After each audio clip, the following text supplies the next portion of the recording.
Heroic rescue in Bosnia. The American airman shot down there is safe tonight after a daring raid by U.S. Marines. A story of survival and triumph from David Martin and Wyatt Andrews.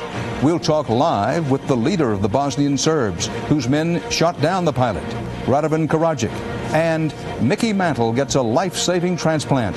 Bob McNamara has the latest on the Mick. This is the CBS Evening News with Dan Rather. Good evening. It was a rescue under fire, and for America tonight, a happy ending. U.S. Marines flew low into hostile territory in Bosnia and swooped up an American fighter pilot who'd survived 6 days on bugs, grass, rainwater, and his own wits and courage.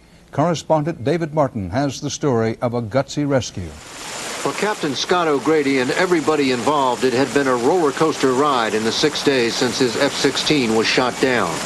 When the 29-year-old pilot finally set foot on the deck of a U.S. warship this morning, elation swept through the ranks all the way to the commander-in-chief as he sat down for a television interview. I was so excited. I'm telling you, this has been 6 days where I have had a hard time sleeping, trying to... Bearded and weathered, but not looking like a man who lived off bugs and rainwater, O'Grady hid during the day and moved toward higher ground at night, all the while trying to conserve his precious radio batteries.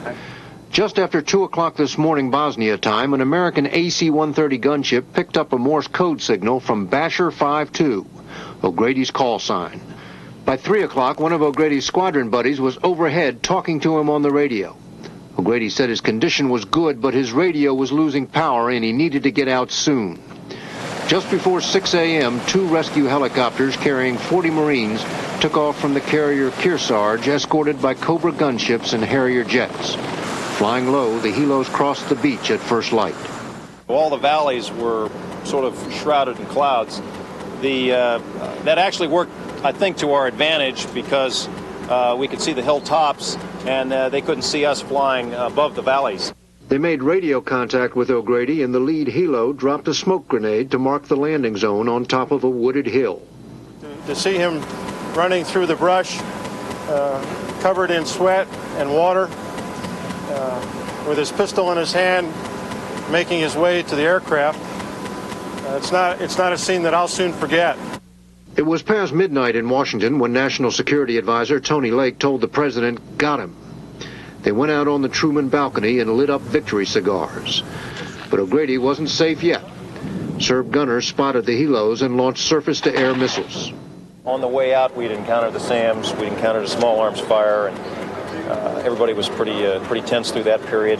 The helos returned fire with their machine gun and made it safely back over water with only a few bullet holes and one cold and hungry passenger. Pretty dehydrated, has just a few second-degree burns on his cheek and the back of his neck from getting his airplane shut out from under him, and some bruises from the ejection. But other than that, he's doing very well. At the moment of his rescue, when O'Grady dashed out of the woods and dived aboard the helicopter, he looked up at a Marine sergeant and said, "Thank you."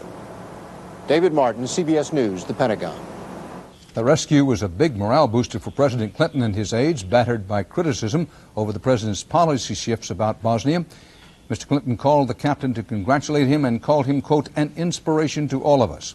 He also delivered the news to O'Grady's family. Correspondent Wyatt Andrews shared their reaction. There he is! Damn, he looks good. If ever a man was prayed for coast to coast, it was Captain Scott O'Grady.